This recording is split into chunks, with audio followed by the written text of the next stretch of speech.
sebuah gedung tidak pernah lepas dari pemakaian energi listrik. Dan faktanya, pemakaian energi listrik ini rata-rata bisa menghabiskan biaya operasional gedung hingga 70%. Atau dengan kata lain, pemakaian energi listrik adalah pengeluaran yang terbesar di antara biaya operasional gedung lainnya. Maka, melakukan penghematan energi listrik pun menjadi kata kunci. Nah, di sektor apa sajakah penghematan energi listrik bisa dilakukan?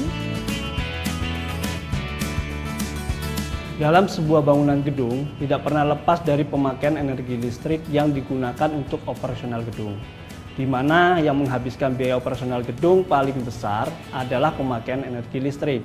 Hampir 70% biaya operasional tersebut dialokasikan untuk biaya kebutuhan pemakaian energi listrik. Oleh karena itu, sangatlah penting untuk dilakukan efisiensi penggunaan energi listrik untuk menekan biaya operasional gedung itu sendiri. Pemakaian energi listrik dalam gedung meliputi penggunaan sistem tata udara, sistem penerangan, sistem transportasi, dan peralatan pendukung lainnya yang mengkonsumsi energi listrik cukup besar, terutama pada peralatan-peralatan yang menggunakan motor listrik.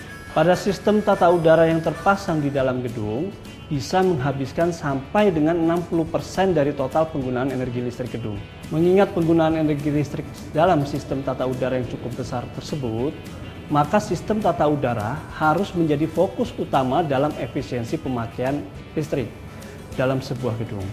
Parameter tingkat penghematan pada sistem tata udara ditandai dengan efisiensi sistem pendinginan dan pencapaian kenyamanan ruangan sesuai dengan standar SNI.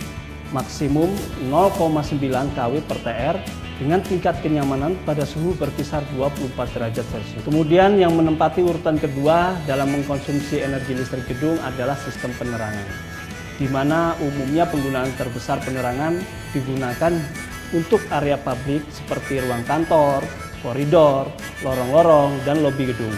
Sangat penting memulai efisiensi energi listrik dari sisi sistem penerangan dengan berbagai cara seperti pemilihan jenis lampu yang hemat energi, penggantian balas konvensional menjadi balas elektronik, penggunaan lampu LED, dan yang paling efisien adalah memanfaatkan sumber cahaya penerangan secara alami yang memanfaatkan cahaya pantulan, akan tetapi bukan cahaya langsung.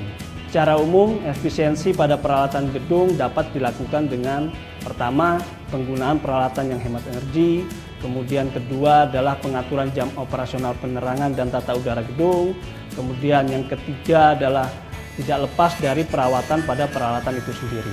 Terakhir, jika kita menghemat daya sebesar 100 Watt selama 10 jam per hari, maka kita menghemat energi sebesar 1 kWh, di mana energi sebesar ini setara dengan 0,75 liter solar atau 1,5 kg batu bara. Simpulan dari efisiensi energi listrik ini, maka kita bisa menekan biaya operasional gedung yang dirasa cukup tinggi oleh pemilik gedung itu sendiri. Terima kasih.